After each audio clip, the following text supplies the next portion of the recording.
لا حول ولا قوة إلا بالله العلي العظيم. أعوذ بالله من الشيطان الرجيم. بسم الله الرحمن الرحيم. الحمد لله رب العالمين بارئ الخلائق أجمعين باعث الأنبياء والمرسلين، والصلاة والسلام والتحية والإكرام على البشير النذير السراج المنير سيدنا ونبينا وشفيعنا إن شاء الله أبي القاسم محمد. اللهم صل عليه وعلى أهل بيته مظاهر جلالك وجمالك، واللعن على أعدائهم الشاكين فيهم المنحرفين عنهم أجمعين. أما بعد، فقد قال الله تبارك وتعالى وقوله الحق: أعوذ بالله من الشيطان الرجيم. بسم الله الرحمن الرحيم. إنا أعطيناك الكوثر فصل لربك وانحر إن شانئك هو الأبتر. صلوات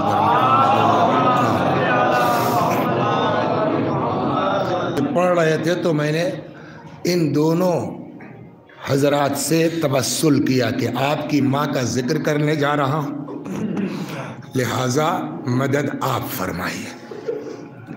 میں نے جس سورے کا انتخاب کیا ہے، آپ حضرات مجلسوں میں بڑے ہوئے ہیں تو اس میں کوئی شبہ کسی کو نہیں ہے کہ یہ سورہ پورا کا پورا نازل ہوا ہے حضرت صدیقہ طاہرہ سلام اللہ علیہا کی شان۔ 15-20 منٹ اس ذیل میں پھر آتا ہوں۔ ارشاد حضرت حق جل وعلا ہوتا ہے کہ انا اعطیناک الکوثر، ہم نے آپ کو عطا کیا کوثر۔ ابھی رکیں گے اس پر۔ انا اعطیناک الکوثر، ہم نے عطا کیا آپ کو کوثر۔ فصل لربک وانحر، پس آپ قربانی دیجئے اور نماز پڑھیے۔ ان شانئک هو الابتر، اور اس میں کوئی شک نہیں ہے کہ جو آپ کا دشمن ہے وہی ابتر ہے، وہی مقطوع النسل ہے، وہی دم بریدہ ہے۔ ہمارے اسلام میں دو گروہ بڑے مانے جاتے ہیں، ایک شیعہ اور ایک سنی۔ چھوٹے موٹے تو بہرحال ہر اس میں ہیں، لیکن یہ دو مین فرقے مانے جاتے ہیں، ایک شیعہ اور ایک سنی۔ شیعوں پر جب آپ آئیں گے تو میرے علم میں نہیں ہے، میں نے ابھی تک نہیں پڑھا ہے کہ کسی شیعہ مفسر نے یا کسی شیعہ عالم نے کوثر سے مراد جناب فاطمہ زہرا کے علاوہ کچھ لکھا ہو۔ تو شیعوں کے ہاں اس بات پر تقریباً اتفاق ہے میرے مطالعے کی بنیاد پر کہ کوثر سے مراد کثرت اولاد ہے، کوثر سے مراد کثرت نسل ہے۔